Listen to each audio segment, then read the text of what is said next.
मैं बहरा है क्या, सुनाई नहीं देता है तुझे? कौन है बेवकूफ जो रास्ते में साइकिल ले खड़ा है? हटवाओ इसे। भाई बस 5 मिनट रुको, साइकिल की चेन फंस गई।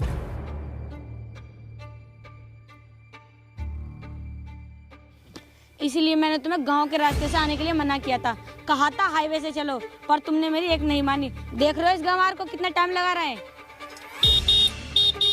भाई बस थोड़ी देर और रुक जाओ, बस सही होने वाली है।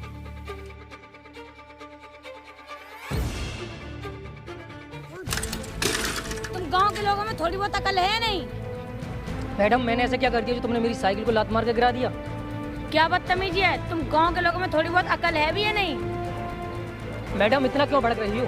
इसमें मेरा क्या कसूर था? साइकिल की चेन फंस गई थी तो उसे सही कर रहा था मैं तुम्हें आखिरी बार कह रही हूँ, इस खटारा साइकिल को ना यहाँ से हटा लो। मैडम तुम शहरी अमीर लड़की अपने आप को क्या समझती हो? हम देसी गांव के लड़के तुम्हारे गुलाम नहीं होते।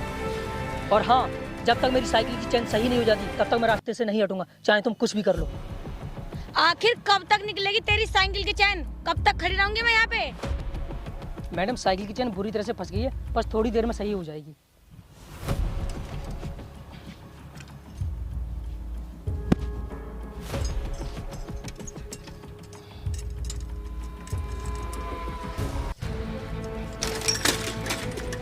तुम में तमीज है नहीं? ये क्या ड्रामा लगा रखा तुमने? तुमको मैं पागल दिखाई देती हूँ? अभी लड़की तू पागल हो गई क्या? तू बार बार मेरी साइकिल में लात मार रही है। ये मेरा गांव है, तेरा गांव नहीं।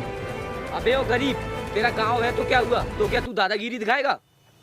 चल अब चुपचाप इस साइकिल को यहाँ से हटा और हमें निकलने दे। मैं भी गांव का देसी लड़का हूँ, तुम्हें जो करना है वो कर लो। चलो आओ यार, ये गरीब होते ही ऐसे।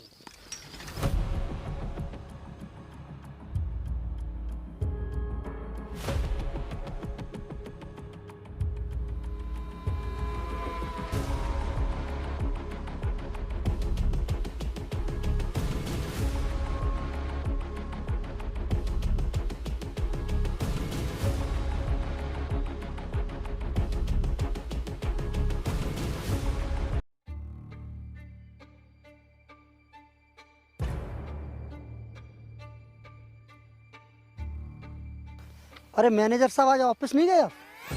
अरे भाई हमारे पास तो साइकिल ही ऐसी है, इसकी बार बार चैन उतर जाती है, इसलिए मैं टाइम पर ऑफिस नहीं पहुंच पाता। फिर आपके पास तो गाड़ी भी है, इस खटारा साइकिल से आते क्यों हो?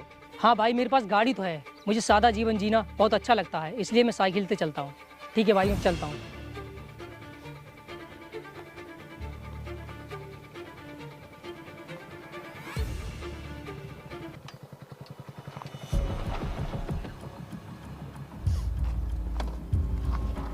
और क्या हाल है मैनेजर साहब? मैडम यही है राणा कंपनी के नए मैनेजर। ये है राणा कंपनी का मैनेजर। इस पे अपनी साइकिल की चैन तो सही से निकलती नहीं है, और राणा जी ने अपनी कंपनी इनके हाथ में सौंप रखी है। कितने मूर्ख है राणा जी। देखिए मैडम जी, मैं राणा जी के बारे में कुछ गलत नहीं सुन सकता, इसलिए अपनी जुबान बंद रखिए। तुम गांव के लोग ना गंवार होते हो। मैडम गांव के लोगों को गंवार समझना बंद करो, क्योंकि उनके अंदर भी दिमाग होता है। राणा जैसे मूर्ख इंसान ने तुझको मैनेजर क्या बना दिया? तो अपने आप को काबिल समझने लगा। मैडम ये गांव के लोग होते ही ऐसे हैं, इन्हें एक छोटा सा पद मिला नहीं और अपनी औकात ही भूल जाते हैं। मैडम तुम्हें जो अपनी अमीरी और कंपनी का घमंड है ना, वो तुम्हारा घमंड एक ना एक दिन चूर चूर करके रख दूंगा, ये मेरा चैलेंज है। हाँ चल देख लूंगी। अब निकल यहाँ से, हम वैसे ही लेट हो रहे हैं।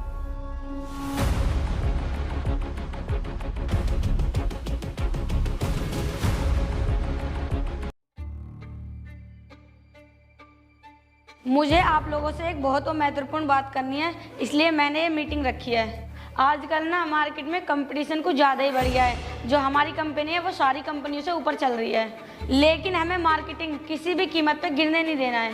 मैडम शहर की सबसे पहली कंपनी राणा, जिसमें एक नया मैनेजर आया है, सुना है वो बहुत तेज है। वो हर प्रोडक्ट को अच्छे से मैनेज कर लेता है।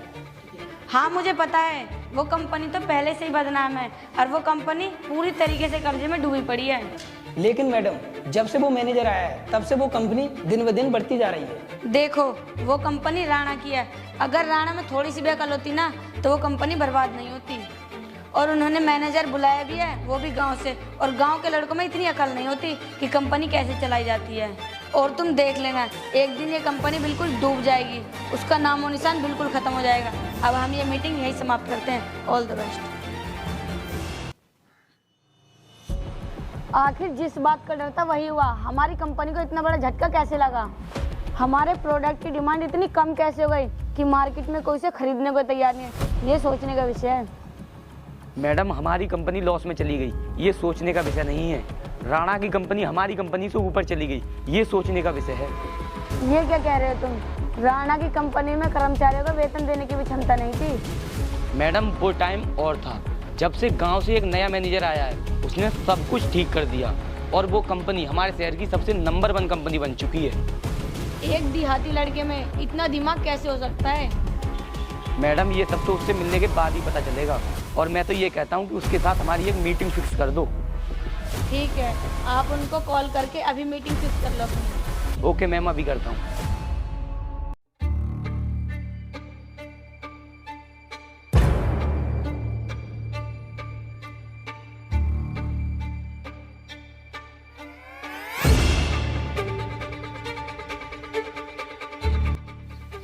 हाँ तो अजय, क्या बोला उसने? मैम, वो मीटिंग के लिए तैयार हो गए हैं, कुछ ही देर में आने वाले होंगे। इतनी देर हो गई उसे, अभी तक नहीं आया? मैडम, उनसे मिलने के लिए 3-4 दिन पहले मीटिंग फिक्स करनी पड़ती है। आपकी तो किस्मत सही है जो वो आपसे मीटिंग करने के लिए तुरंत तैयार हो गए, और ये लो वो आ भी गए।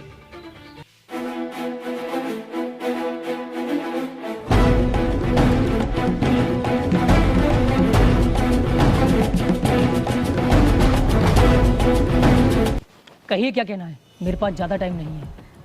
मैं ये जानना चाहती हूँ कि आपने ऐसा क्या कर दिया जो राणा साहब की कंपनी इस शहर की नंबर 1 कंपनी बन गई?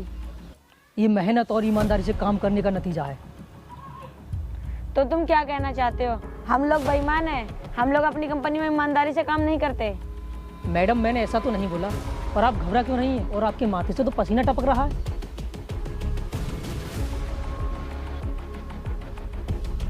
देखो, आप वो सब छोड़ो, आप ये बताओ आपने ये सब किया कैसे?